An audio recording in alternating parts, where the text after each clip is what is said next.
Fala aí, grande dia aqui no House of Valley, que a gente está entregando mais um vídeo para vocês. E hoje a gente vai falar a respeito do Limiter, aquela ferramenta que vai no final ali do nosso chain de plugins do Canal Master, que serve para deixar a música pronta para distribuição. Último temperinho ali na nossa mistura. E para tanto a gente vai utilizar o PSP Xenon, que é um limiter muito bom que eu utilizo há bastante tempo. Então se você quer conhecer mais ou se aprofundar no funcionamento do PSP Xenon, quer saber mais sobre como funciona um limiter e quer conhecer também um engenheiro brasileiro que criou presets para esse plugin, vem comigo que nós vamos cair junto dentro do PSP Xenon.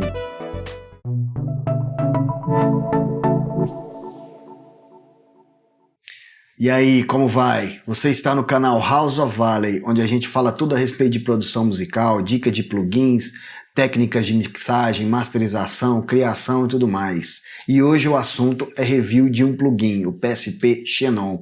É um limiter muito bom que eu uso há bastante tempo e ele é desenvolvido pela PSP Audioware. Os caras estão fazendo aí umas atualizações recentemente para oferecer o suporte nativo a essa nova tecnologia da Apple aí dos chips M1.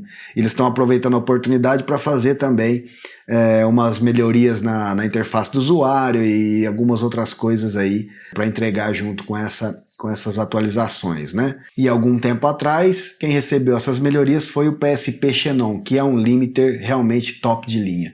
Mas para a gente não ter limite aqui no nosso canal, é bem importante a participação e a ajuda de vocês com o like e o compartilhamento do vídeo. Isso nos mostra que o trabalho está sendo bem feito e que isso está ajudando as pessoas aí que se interessam pelo áudio. Então vamos lá para o PSP Xenon. Ele é um limiter single band, ou seja, ele atua em todo o range de frequência, né, do áudio. O diferencial dele é que ele trabalha com dois estágios de limitação. O primeiro estágio, basicamente controlado por essa seção aqui à esquerda, ele cuida dos transientes do áudio, né? Da quantidade de transientes que a gente vai deixar passar para o segundo estágio e nos permite aí uma versatilidade no que diz respeito ao tipo de material que a gente está trabalhando, né? Ou a gente às vezes precisa de uma coisa um pouco mais agressiva na limitação, né? Buscando o loudness, né? Ou às vezes nosso objetivo é ter uma música um pouco mais solta, mantendo a naturalidade ali dos transientes, né? Então com esses controles aqui a gente consegue ter essa versatilidade no PSP Xenon. O segundo estágio é basicamente controlado nessa seção da direita e ele é responsável pela limitação brick wall, aquela limitação em que nada passa do 0 dB ou do valor de ceiling que a gente estipular aqui no output, né? O ceiling é o nosso objetivo ali de pico, né? Essa parte central é onde a gente tem os nossos medidores, né? Eles têm assim esse visual um pouco old school, mas essa seção é muito completa, tem muita coisa aqui que a gente vai ver que vários plugins aí não tem. Essa parte superior aqui é a novidade, né, dessa última atualização. Ela ficava aqui no rodapé nas versões anteriores e agora a gente tem aqui a possibilidade de escalonar o tamanho aqui da nossa interface, né? Para quem trabalha com monitores grandes, isso aqui é muito importante. Basta posicionar o cursor do mouse aqui em cima e girar o mouse wheel, né? Para modificar o tamanho da interface do usuário. Aqui a gente tem os controles para salvar, copiar ou colar as configurações que a gente está trabalhando aqui, né? Se a gente quiser fazer uma comparação AB aqui entre uma configuração e outra, né? A gente pode usar isso aqui também para salvar presets, esse tipo de coisa. Aqui é o undo e redo, né? O desfazer ou refazer, que é básico aí. Nessas três linhas a gente tem a possibilidade de abrir o manual do plugin, que é salvo aqui no diretório do computador assim que a gente instala o plugin. E aqui são os hints, né? Ou as dicas, que são essas mensagens que aparecem explicando aí os controles do plugin, né? No meu sistema aqui, o fundo é cinza e o letreiro é em branco, então fica meio difícil de ler. Aqui em cima a gente tem o novo gerenciador de presets, né? Agora a gente tem presets baseados na aplicação, naquilo que a gente está, no material que a gente está trabalhando e no objetivo que a gente tem na nossa master. pode ser para CD, master para DVD, streaming, TV e cinema e tudo mais. Nessa segunda aba, a gente tem presets que foram desenvolvidos por engenheiros de master conhecidos aí mundialmente. Dentre eles está o Enrico de Pauli. O Enrico de Pauli é um engenheiro de mix e master brasileiro que trabalha nos Estados Unidos. Ele é ganhador de Grammy e trabalhou com gente muito importante aí. E ele também tem um canal de vídeos no YouTube aí, em que ele faz reviews de plugins e dá dicas de mix e master em inglês e português. Então é bem interessante e vale demais a pena dar uma conferida no canal dele. Eu vou deixar o link na descrição e dá uma conferida lá, que o Henrico é um cara muito gente boa. Na terceira aba fica os presets que a gente salva, né? Eu não tenho nenhum salvo aqui, mas se você salvar algum preset lá para alguma coisa, ou de uma música que você está trabalhando, né? Você pode buscá-lo aqui nessa terceira aba. E para ficar mais fácil da gente compreender o funcionamento do PSP Xenon, a gente vai utilizar uma música aqui que eu estou trabalhando há um tempo, e ela não está finalizada, e ela está com uma rough mix, né? Uma mix bem básica. Eu optei por usar ela justamente porque ela está com uma dinâmica um pouco mais elástica, né? Então vai dar para a gente perceber bem como funciona o PSP Xenon e também compreender a sua versatilidade, né? Então vamos iniciar aqui com esses primeiros controles que influenciam o comportamento do detector de envelope, né, do Xenon. Quando o PSP Xenon recebe um áudio, ele usa esse detector de envelope para compreender as variações de amplitude daquele sinal, né? E aí conseguir processá-lo de forma mais eficiente. Nesse primeiro botão, a gente faz com que o filtro que existe nesse detector de envelope, ele tenha um slope de segunda ordem, né? Tem gente mais inteligente que pode explicar isso melhor do que eu, né? Mas segundo o que está no manual, na prática isso aí vai influenciar no comportamento do release. O segundo botão é um oversample, mas não é o oversample do plugin como um todo. Esse oversample ele atua apenas nesse envelope no detector de envelope, né? Na prática, o que ele faz com o PSP Xenon é transformá-lo num limiter true peak, né? Em que ele vai evitar que ocorra os intersample peaks, né? Que são overloads, né? São sinais que passam um pouco acima do 0 dB, porque existe a simulação do sinal digital entre uma amostra e outra. Então, às vezes, pode ser que a gente tenha um sinal que ultrapasse o 0 dB, né? Então, quando a gente aciona o oversample, a gente permite que o PSP Xenon controle isso aí e evite que tenha esse problema que pode causar uma distorção, né, ou coisa do tipo. A gente pode conferir o funcionamento dessa proteção de True Peak aqui nesse botão Recon. Ele chama Recon porque ele faz uma menção à reconstrução do áudio no conversor digital para analógico, né? Porque é ali que pode acontecer alguma distorção, algum problema, caso a gente tenha esses intersample peaks, né? Daqui a pouco a gente vai conferir como isso funciona. Logo aqui embaixo a gente tem essas três opções aqui de transientes, né? Na verdade são 4, porque a gente tem também esse knob. Se a gente fizer um paralelo aí com um compressor, isso aqui representa o tipo de detecção do compressor, né? Pode ser um compressor feed forward ou um compressor feedback. No compressor feedback, isso faz com que a compressão seja um pouco mais lenta, né? E seja mais natural, deixando passar um pouco mais de transientes, né? E aqui ele chama isso de React, que é a opção A. Nas duas outras opções, na B e a C, que ele chama de Predict, a gente pode entender isso como o funcionamento do compressor feed forward. Então são compressores mais rápidos, né? Que pegam mais os transientes e que tem uma compressão mais eficiente, né? Nessas duas opções, B e C, o Xenon utiliza do look ahead, um pequeno atraso entre o sinal que entra, quando o Xenon identifica o sinal do detector, e o sinal que sai no output. No meio daquele pequeno delay ali, o Xenon, né, lê o comportamento do envelope do áudio, analisa aquilo e antecipa o processamento do áudio que vai sair no output. Então ele meio que move um pouquinho ali o envelope de limitação, né, o controle da amplitude, Ele move ali, faz com que o ataque venha um pouco antes do sinal chegar realmente, né? É meio confuso, mas é assim que funciona. E a diferença entre B e C é simplesmente o valor do tempo desse look ahead, né? No próximo controle aqui dos transientes, ele dá aqui um valor como porcentagem, como se fosse a porcentagem de transientes que eu estou deixando passar pelo primeiro estágio de limitação, né? Se eu colocar 100%, é como se eu deixasse todos os transientes passarem, né? Na verdade, eu compreendo isso aqui como um controle de ataque, né? Então, se eu deixar em 0 aqui, eu estou com um ataque muito rápido e estou evitando que qualquer transiente passe, né?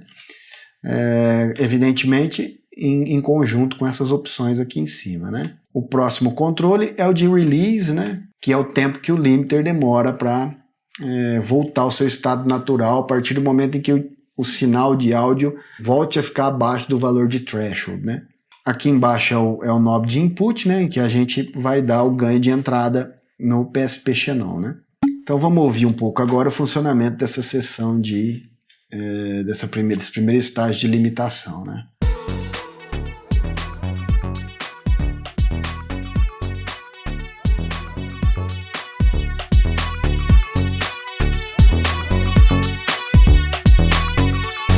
Vamos exagerar aqui no input, para a gente realmente ouvir, né, o que o Xenon está trazendo para a gente aí.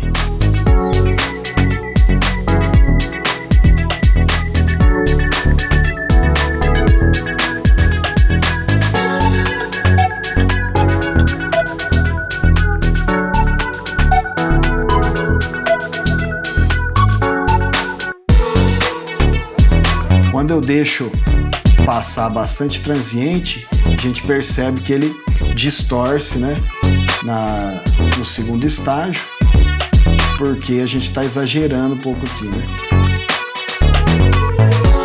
Agora, quando eu vou passar a controlar os transientes, a gente vai perceber que nós vamos perder, que o Xenon vai limpar essa distorção, né?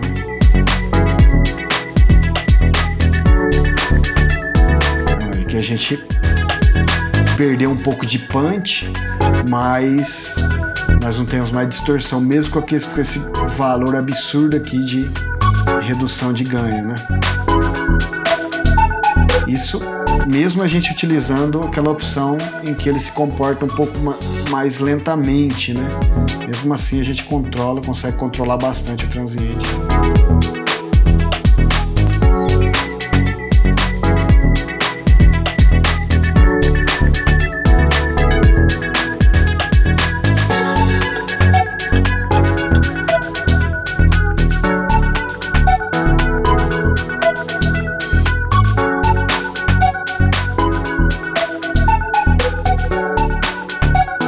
A gente dá um release grande aqui, que vai até 1 segundo, né? A gente vê que a limitação demora a voltar, né? Então ele permanece atuando mais, né? O limiter atua mais, né? Então a gente perde volume, né? Perde amplitude de sinal. Se a gente deixa ele trabalhando de forma, o release trabalhando mais rapidamente, a gente ganha volume, mas pode gerar também um pouco de distorção.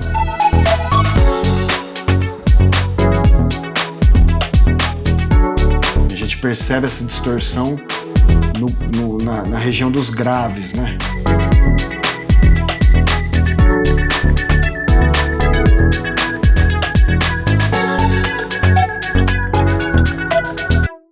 Então agora vamos ver como que funciona o oversample, né? Então vamos ligar aqui o Recon.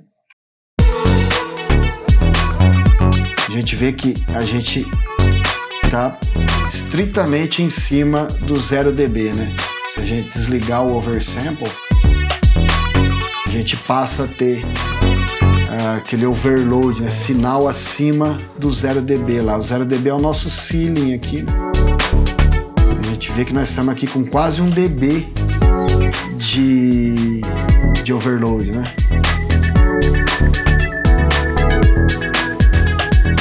Se a gente acionar o oversample, tudo volta a ficar preso no ceiling de 0 dB, né? Full scale. Então vamos aqui agora para os controles do segundo estágio, né? A gente inicia aqui com o Jitter. O Jitter é um ruído que o limiter insere no sinal para mascarar a distorção ou a quebra do sinal do áudio causado pelo erro de quantização. O erro de quantização é quando a gente diminui o valor de bit depth, né?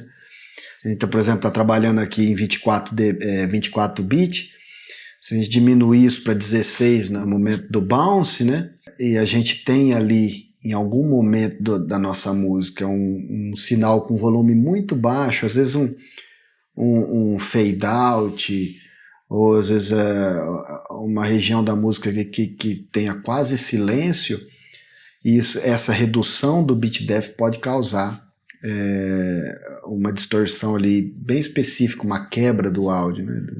E já vi engenheiros de renome dizerem que não há necessidade de usar o Jitter, mas de qualquer forma tá aí, né, se você precisar usar. Aqui a gente liga e desliga o Jitter. Aqui a gente tem o auto block, que é uma função em que o limiter desliga o ruído se ele perceber que não há áudio, né, não há nenhum volume de áudio saindo ali, né?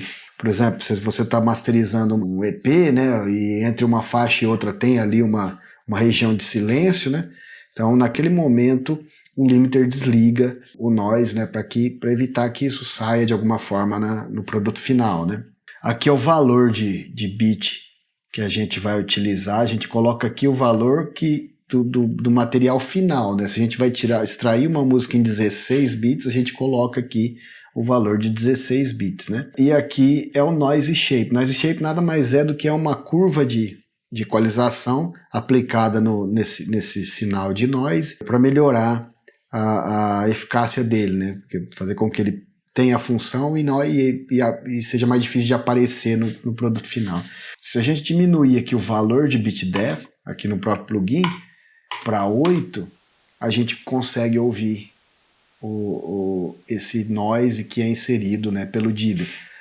Porque com o bit depth de 8 bits, o headroom é tão estreito que a gente passa a ouvir aquele ruído de fundo, né?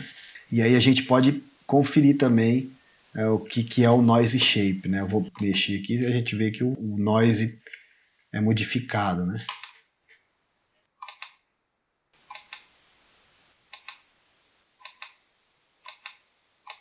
Seis opções de noise shape. Bom, esses aí são os controles do Jitter. O próximo controle aqui é o leveler. Eu percebi que isso aqui funciona como um segundo controle de release, um controle de release um pouco mais longo. Segundo o que está no manual, ele serve para impedir que haja uma mudança muito brusca ali de volume entre uma parte e outra da música. Daqui a pouco a gente vai ouvir o que ele faz aqui. Próximo controle é o link. Se a gente deixar o link em 100%, a gente tem o mesmo comportamento do limiter para os dois, tanto para o canal L quanto para o canal R do estéreo. Se a gente desligar ou deixar o link em 0%, aí é como se a gente tivesse dois limiters trabalhando juntos, né? Um no canal L e um no canal R. Então a gente tem uma diferença ali, uma variação do comportamento do limiter, claro que com base nas diferenças que existem entre o canal L e R, né? Isso ajuda a melhorar a imagem estéreo, fazer com que a imagem estéreo fique um pouco mais evidente, né? Porque a gente sabe que o que causa a sensação do estéreo são pequenas diferenças entre o L e o R. Então, quando a gente insere mais essa diferença no comportamento do limiter, isso vai fazer com que a imagem estéreo fique um pouco mais evidente, né? A gente vai ouvir isso aqui também e vai dar para a gente perceber bem o que eu estou falando, certo? Aqui é o controle de output, como já disse, é o ceiling, né, do Xenon. O que a gente colocar aqui vai ser o valor de pico, né, do nosso produto final, né? Aqui tem um botão muito importante, que é o Auto Gain. Esse botão serve para o Xenon fazer o balanceamento automático do volume de entrada e do volume de saída. Então, dessa forma, a gente não é enganado por aquela sensação de que o mais alto é melhor, né? Que a gente tem naturalmente. Vamos dar uma ouvida aqui. Deixa eu zerar o input. Então, se a gente passar a aplicar, empurrar o sinal, né, em direção ao threshold, automaticamente o xenon vai balanceando o volume de saída, né?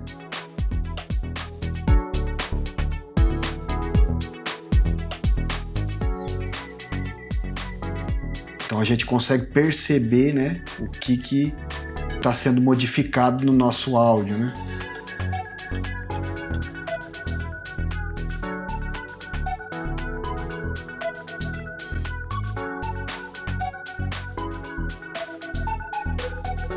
E aí, quando a gente tiver com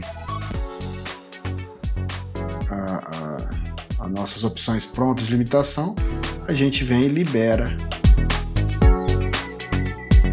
o auto gain.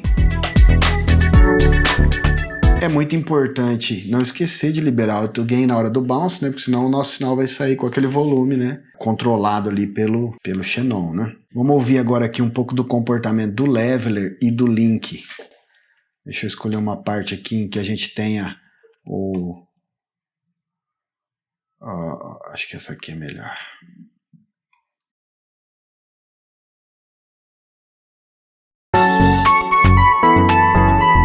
Aqui nessa seção a gente controla o que vai estar sendo mostrado aqui nas nossas réguas de medição. Quando a gente aciona esse botão lever, o que vai aparecer aqui na régua de atenuação, de ganho, é o comportamento do nosso leveler aqui, desse botão. Então, se a gente desligou ele, a variação é normal ali quando a gente diminui aqui o threshold do leveler, né? A gente vê que ele passa a atuar controlando também a redução de ganho, né? Então ele faz com que essa variação de amplitude seja mais lenta, né? E assim a gente não tenha movimentos bruscos ali ou aquele efeito de bounce, né?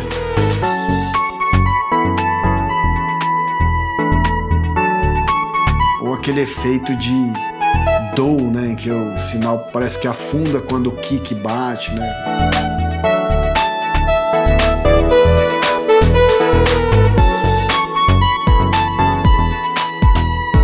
E agora vamos ouvir o link. Nesse synth principal, ele tem um ping-pong delay que fica ali dançando entre o L e o R, né? Então vai dar para a gente perceber bem nitidamente o comportamento desse ping-pong delay quando a gente vai modificando aqui o link, né?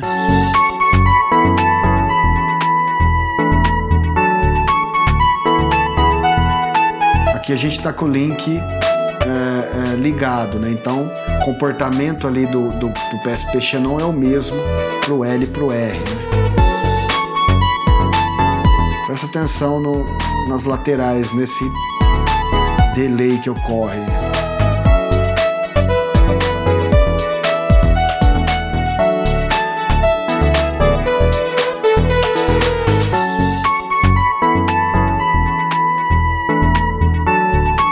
Com o link, coisa que o delay parece que afunda um pouco, some um pouco, né?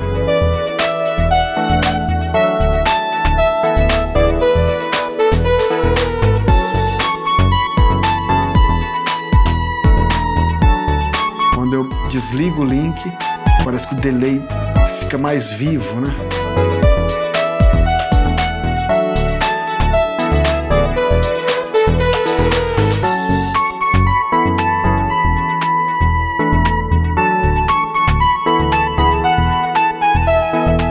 Então as partes que ele salta, né?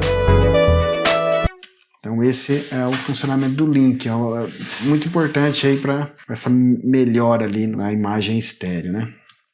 Então agora aqui vamos para a última parte aqui do nosso review, que é a seção de medidores.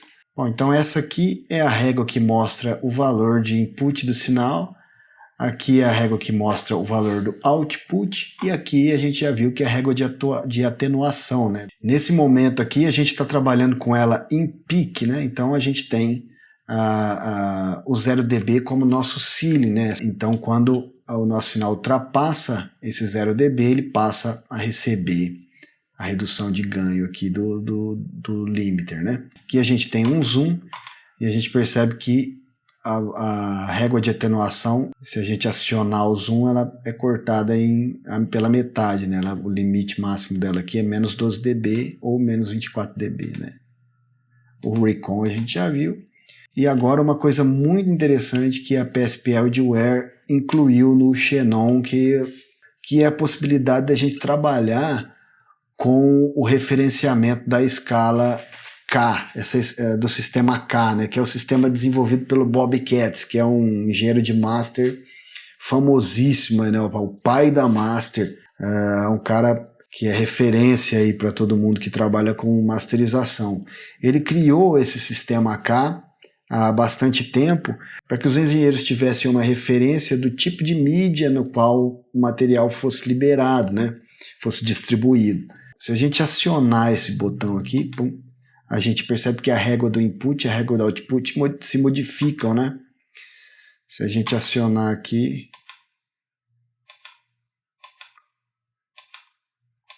né, a gente vê que as réguas são modificadas. Então aqui o sistema K é composto de três referências, né? A K20, que é material destinado a filmes, né? A K14, né? Que são materiais destinados a CD, e a K12, que era para veiculação em broadcast, né? Rádio, né? Agora, nesse caso, o nosso 0 dB ele se comporta como se fosse um VU analógico, né? O valor ali do nosso 0 dB é o valor de RMS. Cada escala tem seu valor aqui de headroom até passar a ter a redução de ganho causado pela limitação. Então a gente só passa a ter atenuação de ganho quando a gente ultrapassar esse valor máximo aqui. No caso da K12 é mais 12 dB, né? K14 mais 14 e K20 mais 20. Então a gente vê que o headroom nessas escalas, nessas referências, é muito grande, né? Então se a gente... Vamos zerar aqui nosso áudio, vamos passar o vídeo de novo. Se essa música fosse para CD, a gente vê que a gente está basicamente quase que já com a música no volume em que o Bob Katz acredita que seja o melhor para CD, né? A gente vê que o nosso áudio fica dançando ali na região do 0 dB, né? Então nós estamos com esse valor de RMS, a gente dá um pouquinho de ganho, ele sobe. E a gente não tá longe do valor de redução de ganho, né? Se eu apertar aqui, ó, a gente passa a ter redução de ganho quando nossos picos atingem ali mais 14 dB, né?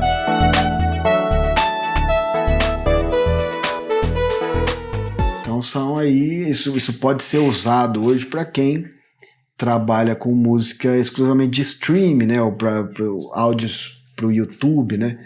Claro que você tem que analisar esse valor de menos 14, qualquer um que seja aí da normalização, né?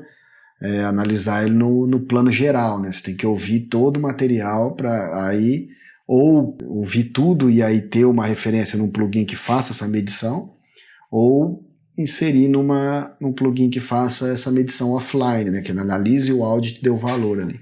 Então aqui a gente tem uma referência momentânea ali, no momento que o som está tocando, né?